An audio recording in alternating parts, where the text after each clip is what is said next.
La desconocida historia del Concilio Vaticano II, contada por uno de sus protagonistas.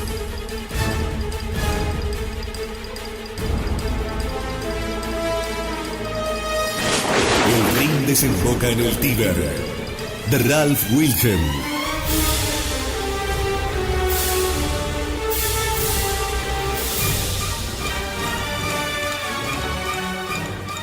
El Rin desemboca en el Tíber. Un sacerdote verbita narra, como encargado de prensa del concilio, los hechos que demuestran el golpe de estado de los modernistas y la anomalía del concilio que pretendió la legalidad de la herejía modernista.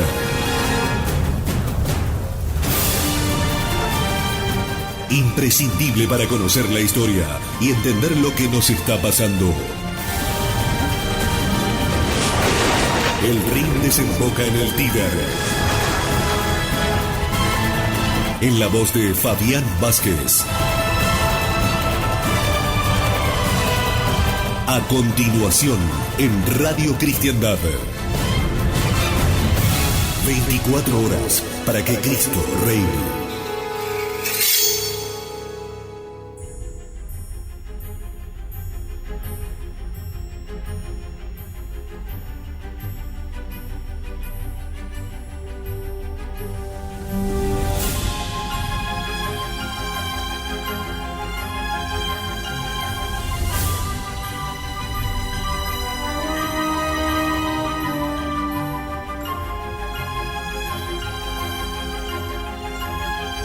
La cordial bienvenida para nuestros queridos amigos, amantes de la verdad absoluta, que ahora llega a todos nosotros por gentileza de Radio Cristiandad. Estamos en el medio ya del concilio, tratando ni más ni menos que las cosas que importan a la fe y dando cuentas de lo que en verdad pasó en el aula conciliar y por qué no puede ser aceptado este concilio más que como pastoral, sin transar directamente con ningún dogma de fe, sin marcar ninguna pauta a seguir en realidad, sino meras opiniones y nada dogmático. Vamos a hablar de la Alianza Mundial. El día 15 de noviembre, cuando el cardenal Lercaro, en presencia de los demás moderadores de la Comisión de Coordinación y de la Presidencia del Concilio, leía al Papa Pablo VI un informe de actividades de la segunda sesión, dijo que el concilio continuaría con mucha mayor velocidad si los moderadores pudiésemos usar el mismo método que empleamos a la conclusión del debate sobre el capítulo 2 del esquema sobre la Iglesia. Según este método que se había utilizado al votar los 4 puntos, y lo solicitaban ahora muchas conferencias episcopales, dijo, los moderadores tendrían capacidad para determinar los principales aspectos de cada debate y ponerlos en forma de cuestiones a votar, de modo que pudiesen facilitarse así directrices a las comisiones. La autorización no fue otorgada a los moderadores, quienes muy probablemente podrían haber obtenido un voto mayoritario del concilio para cualesquiera propuestas que hubiesen hecho. De haberse adoptado este método, les habría dado poder para decidir cuál era la opinión mayoritaria, e igualmente les habría permitido determinar la política de las comisiones. Técnicamente se suponía que los moderadores solo ejercían una autoridad administrativa, siendo la Asamblea General quien determinaba la política a seguir, y después, no antes, de que las comisiones hubiesen estudiado completamente las intervenciones orales y escritas y revisado el esquema de acuerdo con lo que juzgasen ser la opinión de los padres conciliares. No hubo más casos de puntos propuestos por los moderadores. Al fracasar en la adopción oficial de esta propuesta, los moderadores y, por supuesto, los liberales a quienes representaban buscaron otras vías para obtener mayor control sobre las comisiones. La pugna por el poder teológico se hacía cada vez más evidente. Luego de este 15 de noviembre se incrementó la agitación contra las llamadas comisiones controladas por la curia. La solución del problema, presentada al Papa en cartas firmadas tanto por padres conciliares a título individual como por conferencias episcopales enteras, era celebrar nuevas elecciones de todos los presidentes, secretarios y miembros de las comisiones conciliares. La finalidad, claro, era incrementar el número de miembros liberales en cada comisión. En aquellos momentos, la Alianza Europea tenía pleno control sobre la mayoría del concilio y confiaba que podría reemplazar a todos los miembros conservadores de las comisiones conciliares simplemente con que se le diese la oportunidad. Propuestas menos extremistas sugerían que al menos se eligiesen nuevos presidentes y secretarios. También se propuso incrementar el número de miembros de las comisiones conciliares, lo cual dejaría más personal disponible para las subcomisiones y, por tanto, teóricamente, el trabajo de las comisiones iba a llevarse a cabo más rápidamente. El 21 de noviembre, en la Congregación General número 72, el secretario general anunciaba que el Papa había decidido permitir que se incrementase el número de miembros de cada comisión de 25 a 30, para que el trabajo de las comisiones conciliares se lleve a cabo más rápida y expeditivamente, se dijo. Actuando así, el Papa respondía a las peticiones de muchos padres conciliares. Se anunció además que los padres conciliares elegirían 4 miembros y el quinto iba a ser designado directamente por el Papa, quien también autorizaría a cada comisión a elegir entre sus miembros a un vicepresidente suplente y entre sus periti a un secretario suplente. El prolijo aviso proponía también que los presidentes de las conferencias episcopales convocasen a sus miembros y nombrasen a no más de 3 de ellos para cada comisión. Estas listas se remitirían al secretario general el lunes 25 de noviembre para ser impresas y distribuidas, de modo que la elección tuviese lugar el jueves 28 de noviembre, una semana más tarde del anuncio. En la alocución del secretario general fue muy significativa la siguiente frase: es extraordinariamente deseable que varias conferencias se unan y presenten una lista conjunta. Técnicamente, puesto que cada miembro de una comisión de 30 hombres representaba 3 1/3% de los votos de la comisión, y puesto que había que elegir a 4 miembros, se encontraba en juego nada más y nada menos que el 13 1/3% de los votos de cada comisión. Comprendiéndolo así claramente, la Alianza Europea se puso en movimiento para componer una lista internacional que fuese imbatible. Este trabajo se veía muy facilitado por el hecho de que en aquellos momentos, al final de la segunda sesión, la Alianza Europea se había convertido en una alianza mundial. De hecho, los orígenes de la Alianza Mundial se remontaban a comienzos de la primera sesión, y desde entonces siempre había estado bajo la influencia dominante, claro está, de la Alianza Europea. Durante la primera sesión, la Alianza Mundial era un grupo cuasi clandestino de 5 o 6 obispos y arzobispos, representantes de conferencias episcopales nacionales, regionales o continentales que se reunían periódicamente. Desde el principio de la segunda sesión, cuando se consideraron lo bastante fuertes como para actuar más al descubierto, se congregaban en el Domus Mariae todos los viernes por la tarde, y sus miembros crecieron hasta 24 obispos y arzobispos, que representaban aproximadamente a 65 conferencias episcopales. Presidía las reuniones, siempre que estaba en Roma, el arzobispo coadjutor de París, Pierre Boilot. Aunque jurídicamente no organizada, esta alianza mundial era capaz de determinar la política de la mayoría liberal que ejercía el control y preparaba modelos de cartas que las conferencias episcopales le enviaban al Papa, pidiéndole alguna actuación específica sobre temas concretos. Los secretarios de estos 24 miembros a su vez se reunían todos los jueves por la noche, haciendo así posible una intercomunicación al máximo nivel 2 veces por semana. La lista de candidatos a las comisiones conciliares estuvieron preparadas para su distribución el día 27 de noviembre. En primer lugar, se hallaba la lista conjunta presentada por las 65 conferencias episcopales de la Alianza Mundial. 8 jerarquías nacionales, los superiores generales y 3 grupos de las iglesias de rito oriental presentaron otras listas. Cuando se hicieron los anuncios el día siguiente, no sorprendió a nadie que todos los candidatos elegidos proviniesen de la lista propuesta por la Alianza Mundial. Los alemanes y los austríacos se habían situado tan bien en la lista que 6 de ellos resultaban elegidos. Francia tuvo que contentarse solo con 2.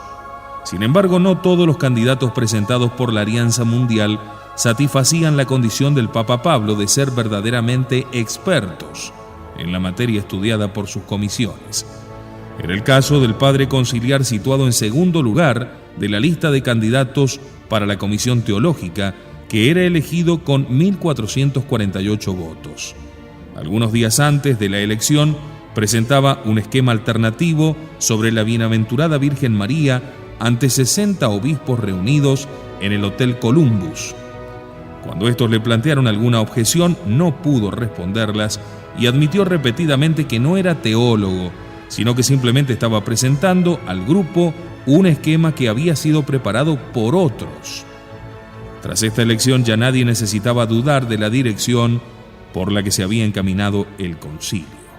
Sorprendentemente, el Papa Pablo esperó 6 semanas antes de publicar los nombres escogidos por él para cada comisión. El esquema sobre los medios de comunicación social fue presentado en la primera sesión el 23 de noviembre por el arzobispo René Sturm de Sens, Francia, en nombre de la Comisión para el Apostolado de los Laicos, Prensa y Medios de Comunicación. Tras recordar que la prensa, la radio, la televisión, el cine y otros medios de comunicación eran a menudo fuentes de genuino ocio y relajación, citaba cifras mundiales para ilustrar su alcance: 8.000 diarios con tiradas de 300 millones de ejemplares, 22.000 otras publicaciones con 200 millones de tirada, 1.000 estaciones de televisión y 120 millones de televisores, 6.000 cadenas de radio y 400 millones de aparatos, 2.500 nuevas películas producidas por año y exhibidas ante 1.700 millones de espectadores en 170.000 salas. Por tanto, él los consideraba como más universales y efectivos vehículos de opinión, doctrina y comunicación humana.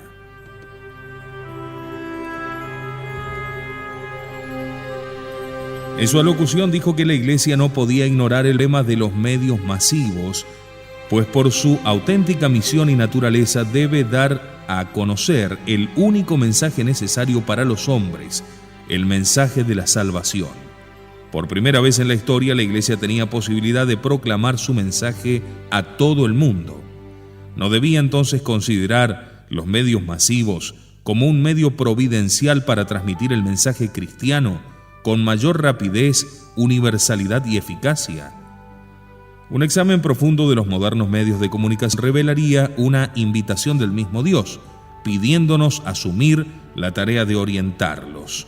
Según señaló, en vez de asumir el liderazgo en este campo, atrayendo así a otros hacia Cristo, la Iglesia experimentaba más dificultades que nunca, viendo incluso a sus propios hijos descuidar la voz de sus pastores para correr tras mercenarios imbuidos de un concepto de la vida pagano o materialista. Para remediar esta situación, dijo el arzobispo, la Iglesia debía establecer normas para los fieles que les harían posible disfrutar con provecho de estas inversiones tan maravillosas. La Iglesia comprendía que el hombre moderno va a ser alimentado, educado y formado por estos medios, y por tanto pedía a los fieles que trabajen con ella para perfeccionarlos y conducirlos a una utilización recta y honesta, de modo que el concepto cristiano de la vida y del mundo pueda ser promovido más extensa y vigorosamente por su medio. Esas consideraciones habían presidido la preparación del esquema que se encontraba ahora ante el concilio.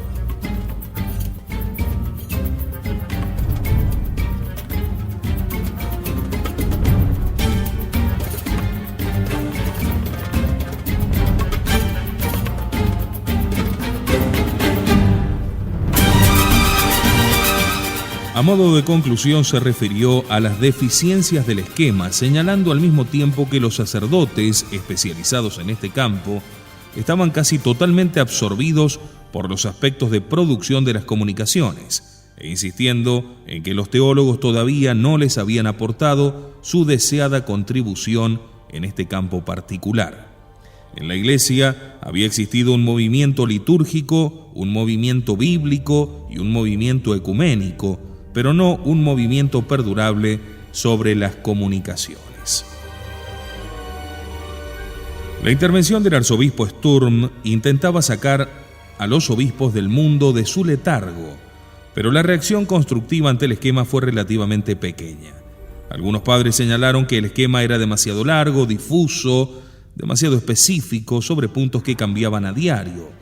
Pensaban que el esquema debía simplemente enunciar ciertos principios fundamentales de validez permanente y dejar su aplicación práctica a los expertos.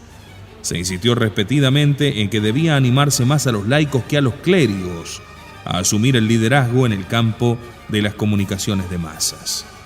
Al tercer día, después de que 54 padres conciliares hubiesen intervenido sobre el esquema, la asamblea votó el fin de la discusión. Y al día siguiente, por 2.138 votos contra 15, se aprobaba una declaración de 3 puntos sobre el esquema.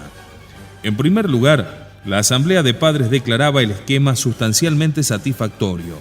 Era propio de la Iglesia, en consideración a su labor magisterial, tratar explícitamente una materia de tan inmensa importancia pastoral. En segundo lugar, daba instrucciones a la Comisión sobre Medios de Comunicación para que revisase y resumiese los principios esenciales y las directrices pastorales contenidas en el esquema y lo devolviese en forma abreviada. En tercer lugar, el resto del esquema debía ser revisado y publicado a modo de instrucción pastoral.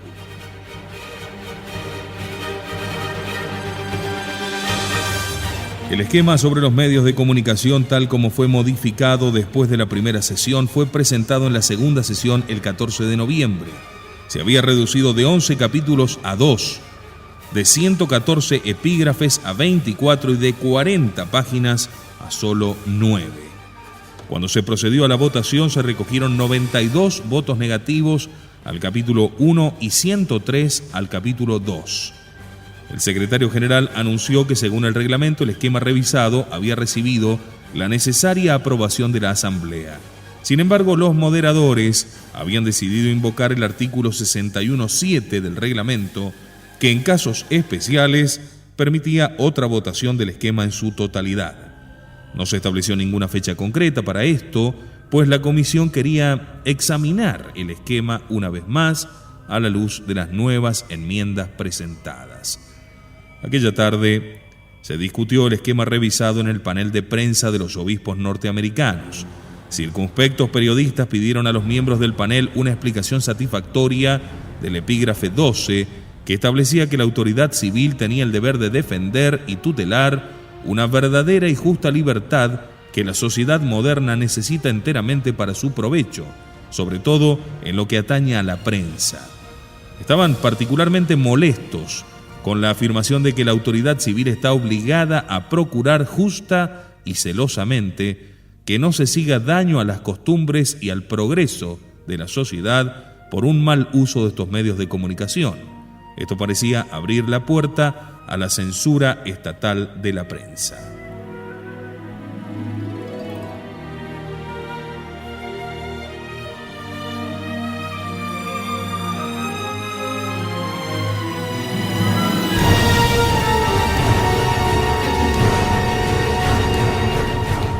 Tres periodistas católicos, Robert Kaiser del Time, John Kugley del Commonwealth y Michael Novak del Catholic Reporter, decidieron alertar entonces a los padres conciliares. Expresaron sus puntos de vista en una corta declaración y consiguieron que 4 peritos respaldaran su declaración como merecedora de consideración. Los periti eran el padre John Courtney Murray, el padre Jan Danielu, el padre Jorge Mejía y el padre Bernard Haring.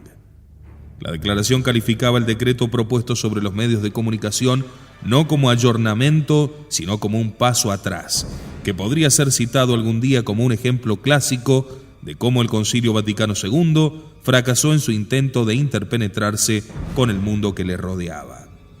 En dos importantes pasajes, decían los autores, el esquema parecía otorgar al Estado una autoridad sobre los medios de comunicación peligrosa para la libertad política en todas partes y que en algunos países como Estados Unidos está proscrita por la Constitución.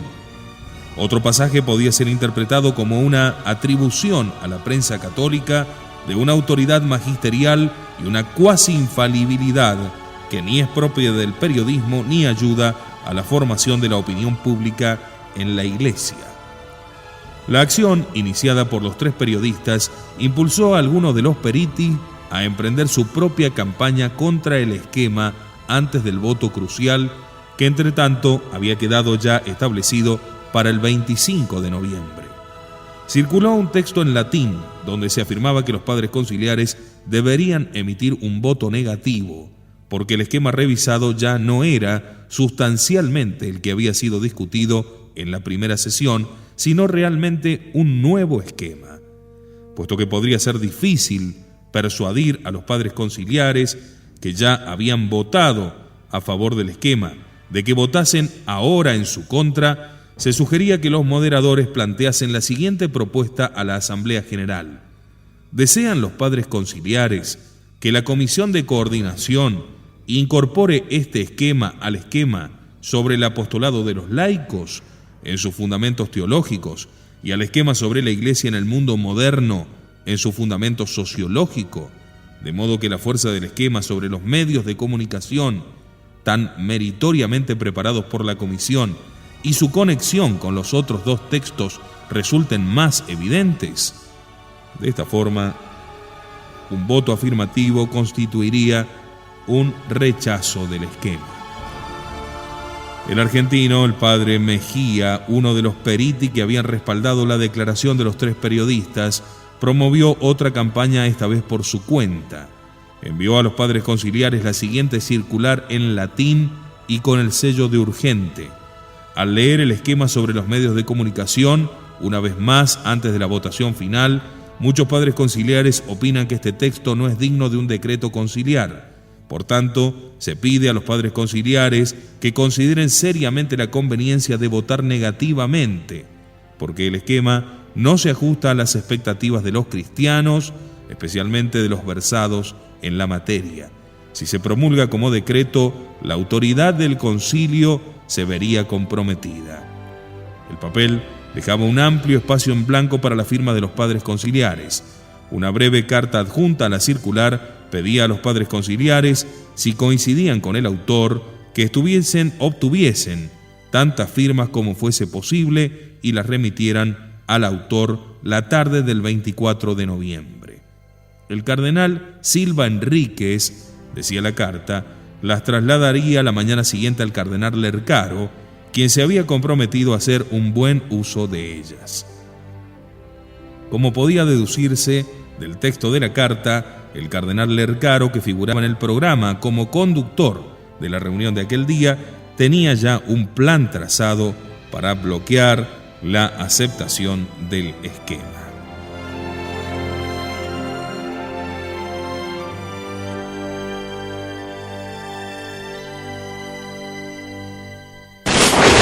El Rin desemboca en el Tíber. En la voz de Fabián Vázquez. El Rin desemboca en el Tíber. En la voz de Fabián Vázquez.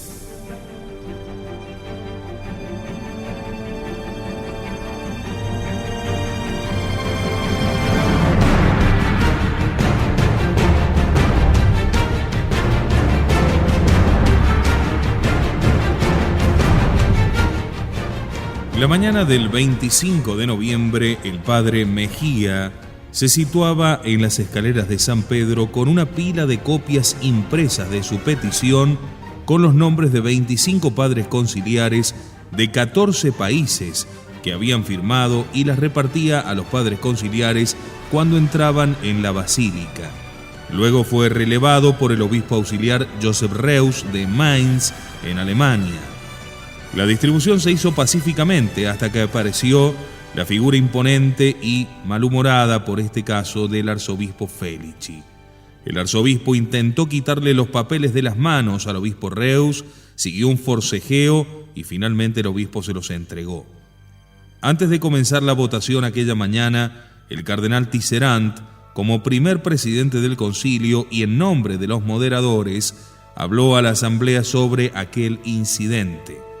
La distribución de circulares era extremadamente deplorable, en particular porque el esquema en cuestión ya había sido aprobado por más de la mayoría de 2/3 exigida. Describió el hecho como dirigido contra la tranquilidad conciliar, indigno de un concilio ecuménico y como un ataque a la libertad de los padres conciliares. Después, el secretario general anunció que uno de los padres conciliares citados en la circular había lamentado ver su nombre publicado sin su conocimiento. Ante esta publicidad desfavorable, la táctica de bloquear el esquema finalmente fracasó. El resultado de la votación contra el esquema en su conjunto fue de 1598 contra 503. De acuerdo con el procedimiento normal, el cardenal moderador presentó el esquema al Papa para su promulgación como decreto, pues había recibido la mayoría de 2/3, que era la exigida. El 29 de noviembre, 18 de los 25 padres conciliares cuyos nombres habían aparecido en la circular del padre Mejía dirigieron al cardenal Tisserand la carta siguiente. En la Congregación General del Concilio del 25 de noviembre de este año, el presidente del Sagrado Concilio junto con los moderadores deploraron y calificaron como indigno del concilio el hecho de que en la plaza de San Pedro se repartiesen hojas firmadas por 25 padres conciliares, invitando a los demás a considerar seriamente si debían emitir un voto negativo al esquema sobre los medios de comunicación. Pero no existe ninguna ley positiva del Sagrado Concilio que prohíba el reparto de papeles. De hecho, poco tiempo antes tuvo lugar una distribución similar sin que el presidente del Sagrado Concilio realizase alusión alguna. Además, en ningún lugar del mundo en donde florezcan las libertades civiles está prohibido llamar la atención de quienes van a votar sobre la importancia de su voto, ni siquiera está prohibido ganarlos para la propia causa. Por tanto, nuestra forma de actuar no puede considerarse como una perturbación de la tranquilidad del concilio, ni ataca su libertad. Hemos actuado así porque no disponíamos de otro camino para llegar a los padres conciliares. Así planteada la cuestión, los padres conciliares que firmaban la mencionada circular y que firman abajo con su propia mano, consideran las afirmaciones del presidente del Sagrado Concilio como algo ofensivo y confían en que el eminentísimo presidente del concilio, cuando esté mejor informado sobre el asunto, encontrará alguna forma de rectificar. El cardenal Tisserand le respondió individualmente con fecha 2 de diciembre de la siguiente manera: lamento mucho que su excelencia se haya sentido ofendido. Mi intención, e igualmente la de los moderadores, era velar por el buen orden del concilio, que parecía haber sido perturbado como resultado del reparto de las circulares. En efecto, para salvaguardar la dignidad del concilio y la libertad de los padres conciliares, no puede admitirse que cerca del aula conciliar, unos momentos antes de proceder a la votación, se desarrolle una actividad contra el texto de un esquema que ha sido correctamente preparado, presentado, discutido y aprobado capítulo por capítulo, y que de acuerdo con las normas que rigen el funcionamiento del concilio puede considerarse ya como completamente sancionado. Además, fueron los mismos eminentísimos moderadores quienes me ordenaron lamentar este suceso, pues les habían llegado quejas de otros padres conciliares. Esto, Su Excelencia, es lo que tengo que decir en respuesta a su carta. Por lo demás, tenga la seguridad de mi veneración hacia Su Excelencia, de quien quedo su más devoto hermano, Eugenio Cardenal Tisserand.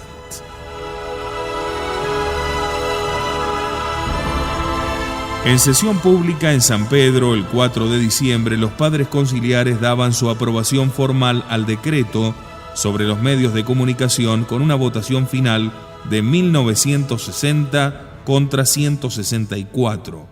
El Papa Pablo VI promulgaba inmediatamente el decreto. Ese mismo mes de diciembre, el Santo Padre dictó las siguientes nuevas normas para los periti. 1. De acuerdo con el trabajo que tienen asignado, los reverendos periti deben responder con conocimiento, prudencia y objetividad a las cuestiones que las comisiones les propongan.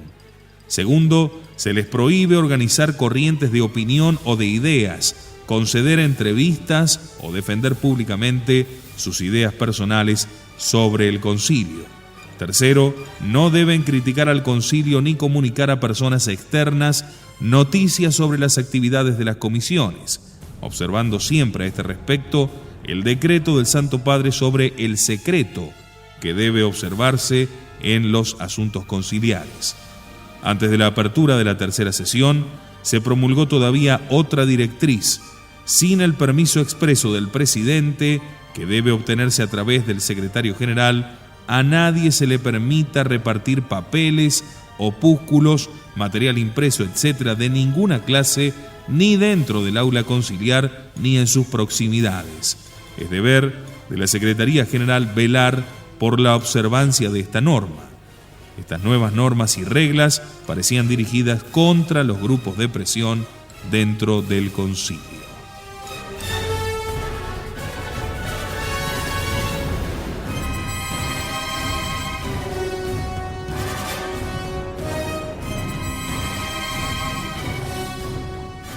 El obispo Soner de Linz, Austria, era el liturgista más conocido por los padres conciliares. Como miembro de la Comisión sobre Sagrada Liturgia, él era la opción lógica para informar a la conferencia de Fulda en agosto del 63 acerca de los avances realizados por dicha comisión. Según afirmó, la finalidad que había tenido siempre en mente la comisión litúrgica durante su discusión de las enmiendas propuestas por los padres conciliares era dar a luz un texto que pudiera asegurarse el apoyo de 2/3 partes de la Asamblea Conciliar. Por esa razón, explicó el obispo Soner, se habían omitido muchos puntos que habrían resultado deseables. Uno de esos puntos era que en ciertos territorios una buena parte del clero pudiese utilizar la lengua vernácula para rezar el rosario. Señaló, sin embargo, que se habían aceptado todos los puntos importantes que podían considerarse necesarios para el progreso litúrgico y el esquema, tal como lo había redactado la comisión, hubiera merecido el apoyo de todos. Al obispo Soner le disgustaba el artículo 57 que regulaba la concelebración. Explicó que las numerosas ocasiones de concelebración enumeradas en un borrador previo, suprimidas por la subcomisión de enmiendas durante la etapa preparatoria del concilio, no se habían restaurado. Sin embargo, eso apenas tenía consecuencias, pues la oportunidad de concelebrar se extiende prácticamente a cualquier grupo de sacerdotes. Explicó que en sus reuniones la comisión había tenido especiales dificultades en cuanto a la lengua que podía utilizarse en el canto durante los ritos sagrados solemnes. Algunos miembros alegaban que el genuino gregoriano debía cantarse necesariamente en latín, mientras que otros sostenían que esto no era verdad. Luego de largas discusiones, la comisión decidió marginar el asunto, no adoptando ni siquiera una decisión implícita sobre la materia, de modo que, como afirmó posteriormente el comentario oficial, ni pueda desfigurarse la verdadera naturaleza artística del canto gregoriano, ni impedirse de forma alguna la atención pastoral. Puesto que el epígrafe 113 del capítulo 6 se remitía a las normas generales ya enumeradas en otro lugar del texto, la comisión y más tarde el concilio dejaban libertad a los obispos para usar el latín o la lengua vernácula en el canto durante los ritos sagrados solemnes. Las expectativas del obispo Soner de que los padres conciliares respaldasen el texto revisado se satisficieron completamente en la segunda sesión. De aproximadamente 2.200 padres conciliares que votaron, solo se recogieron 36 votos contra el capítulo 2, 30 contra el capítulo 3, 43 contra el capítulo 4 y 21 contra el conjunto de los capítulos 5, 6 y 7. El voto sobre el esquema en su conjunto fue de 2.159 contra 19. Tuvo lugar en la mañana del viernes 22 de noviembre del 63, 60º aniversario de la publicación del documento Tra le Sollecitudine del Papa San Pío X, que había puesto en marcha el movimiento litúrgico. En una entrevista posterior a la votación, el obispo Sonner me dijo, dice el padre Ralph Wilhelm, que la Constitución sobre la Sagrada Liturgia reflejaba 4 objetivos o principios importantes. El primero es que el servicio divino debe ser una acción comunitaria. Esto es que el sacerdote debe hacerlo todo con la participación activa del pueblo y nunca en solitario. El uso de la lengua vernácula, dijo, era condición necesaria para esa participación. Un segundo principio era que los fieles debían enriquecerse directamente mediante la Sagrada Escritura y no solo a través de los sermones. Toda función litúrgica, incluyendo el rito del matrimonio, incluía ahora lecturas de las Sagradas Escrituras. Según el tercer principio, por medio de la función litúrgica, el pueblo no solo debía rezar, sino también aprender. Esto era especialmente importante, decía el obispo Sonner, en territorios de misión, donde el sacerdote apenas podía visitar sus parroquias muy de cuando en cuando. También era necesario en países que padecían persecución, donde la instrucción religiosa fuera de la misa a menudo estaba prohibida. Incluso en las sociedades libres se manifestaban las mismas necesidades. El ritmo al que se movía la vida era tan rápido que si los fieles no recibían instrucción en la misa, a menudo no tenían tiempo para recibirla en absoluto.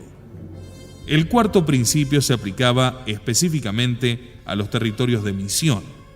Allí donde existan costumbres tribales que no envuelven elementos supersticiosos, estos deben introducirse ahora, o pueden introducirse ahora, en la liturgia. Esto decía el obispo Sonner. Este proceso, conocido como adaptación, solo puede llevarlo a cabo la autoridad de una conferencia episcopal asistida por expertos en las áreas lingüísticas afectadas. Se requería la aprobación de la Santa Sede antes de que tal adaptación fuese puesta en práctica. El obispo dijo que estaba muy satisfecho con la Constitución sobre la Sagrada Liturgia y que nunca había creído que conseguiríamos tanto. El voto final y formal tuvo lugar el 4 de diciembre, día de clausura de la segunda sesión, en presencia del Papa Pablo VI. En su alocución, el Papa señaló que el primer esquema discutido por el concilio había sido el de la Sagrada Liturgia, y el tema era, en un cierto sentido, el primero también por su excelencia intrínseca y por su importancia para la vida de la Iglesia. La nueva Constitución sobre liturgia, dijo, simplificaría los ritos litúrgicos, los haría más comprensibles para el pueblo y acomodaría su lenguaje al hablado por el pueblo a quien iban dirigidos. No se trataba de empobrecer la liturgia, dijo el Papa, sino de hacerla más pura, más genuina, más próxima a sus fuentes de verdad y de gracia, más idónea para convertirse en patrimonio espiritual del pueblo. Basta ver los resultados a 40 años para darse cuenta del desastre que produjo tales medidas. Entre tanto, se habían distribuido las papeletas y se pidió a los padres conciliares que votasen a favor o en contra de la Constitución sobre la Sagrada Liturgia. Los resultados fueron procesados rápidamente mediante una computadora electrónica y proclamados: 2.147 a favor, 4 en contra. El anuncio era recibido con una salva de aplausos. Entonces el Papa Pablo se levantó y promulgó solemnemente la Constitución utilizando una fórmula diferente de la usada en el Concilio Vaticano I. Aquí se puso mayor énfasis en el papel de los obispos, dijo Pablo VI. En el nombre de la Santísima e Indivisible Trinidad, Padre, Hijo y Espíritu Santo, los decretos que se acaban de leer en este sagrado y universal Segundo Concilio Vaticano, legítimamente reunido, han complacido a los padres conciliares y nos, por la autoridad apostólica recibida de Cristo junto con los venerables padres, aprobamos, ordenamos y dictamos estos decretos en el Espíritu Santo y mandamos que lo que ha sido así establecido en el concilio sea promulgado para la gloria de Dios. Una vez más, los aplausos invadieron la sala. Algunos, como el obispo Sonner, habían creído que el Santo Padre pondría en práctica inmediatamente la Constitución sobre la Sagrada Liturgia. Por el contrario, se anunció una vacatio legis, o suspensión de la ley, hasta el 16 de febrero del 64, primer día de la Cuaresma. En ese intervalo, el Papa anunciaría la forma en que las decisiones concretas de la Constitución se pondrían en práctica. Esta suspensión de la ley permitió que los obispos instruyesen a los sacerdotes y laicos sobre los cambios que ya se avecinaban. El 29 de enero de 1964, el Osservatore Romano publicaba el correspondiente motu proprio del Papa Pablo. En sustancia, el Papa decía que no todas las partes de la Constitución sobre la liturgia podían ponerse en práctica a la vez, puesto que debía prepararse nuevos libros litúrgicos, y anunció que se constituiría una comisión especial para emprender esa tarea. Al día siguiente, el Osservatore Romano publicaba un comentario de un liturgista benedictino, el padre Salvatore Marsili, expresando una considerable desazón con el motu proprio, el cual, aunque aparentemente pone el fin en el periodo de suspensión de la Constitución, en la práctica lo alarga. Tuve la fortuna de coincidir con el padre Marsili poco después y supe que a sus ojos el motu proprio era un desastre. La Constitución sobre liturgia, dijo, había sido tan abierta, tan generosa, y ahora el Papa cerraba de nuevo las puertas con su motu proprio. Según afirmó, todo el mundo en la comisión litúrgica sabía que se habían preparado 3 versiones distintas del documento para el Papa. La que finalmente le había llegado había sido tan alterada por el arzobispo Felici que en parte contradecía incluso a la Constitución promulgada.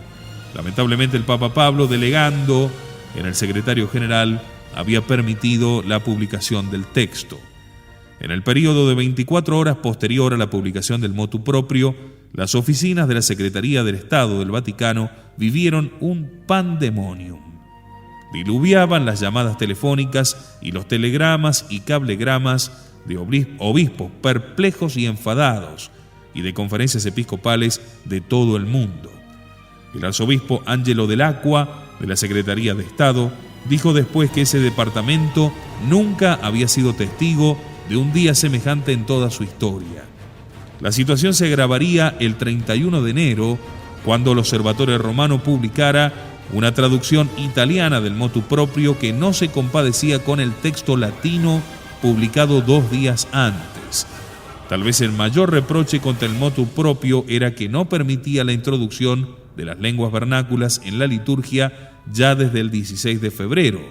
La prensa no tardó en informar de que la jerarquía francesa iba a introducir en cualquier caso, directamente y sin esperar nada, la lengua vernácula.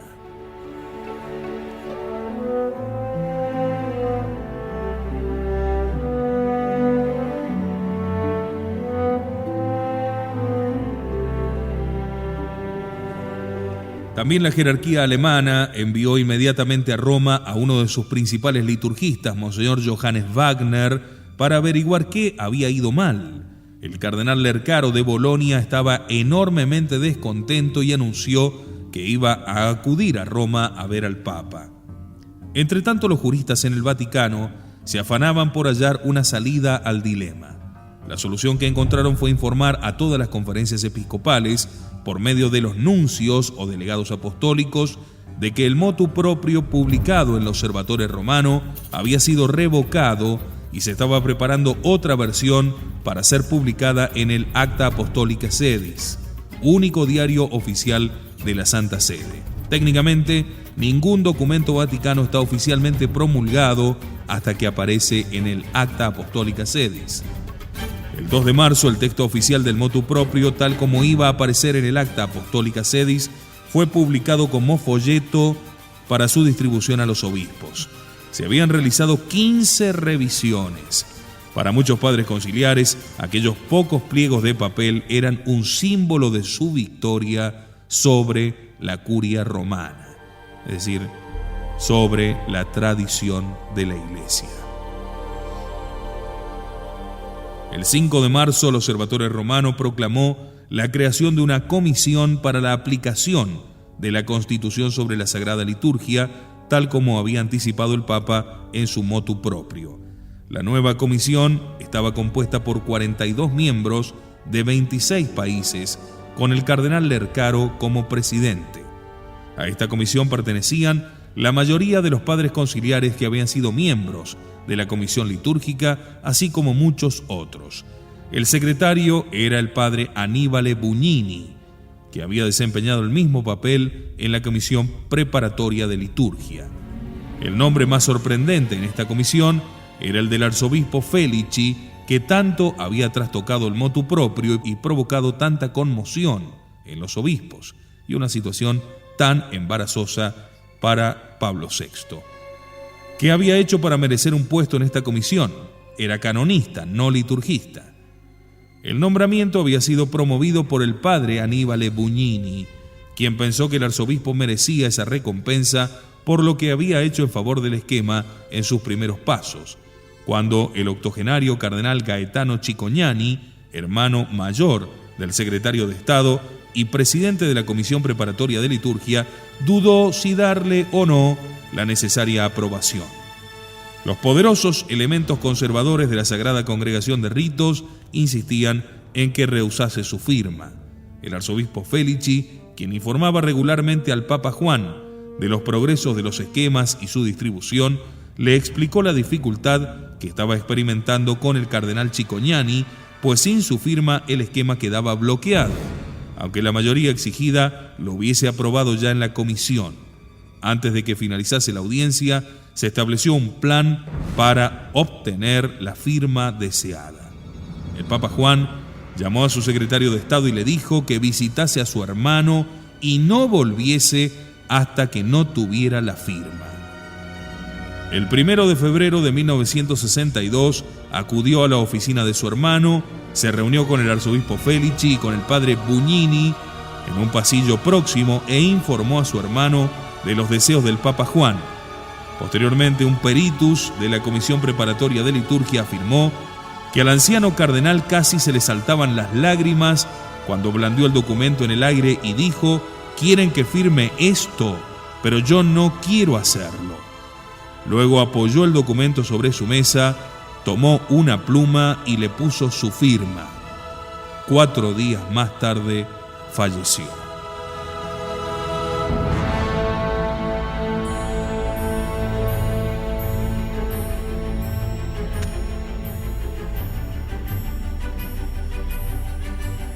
Es lógico que quedemos absortos ante la evidencia de lo que en verdad aconteció en el Concilio Vaticano II, el más anómalo de la historia de la Iglesia, un concilio que hoy es aceptado prácticamente como la misma Sagrada Escritura. O más, parece todo haber empezado y terminado con el Concilio Vaticano II, en esta Iglesia copada por los modernistas, estos herejes que en definitiva se han encaramado con el poder dentro de la jerarquía de la Iglesia. Hasta nuestro próximo encuentro, donde comenzaremos a transitar ya la tercera sesión.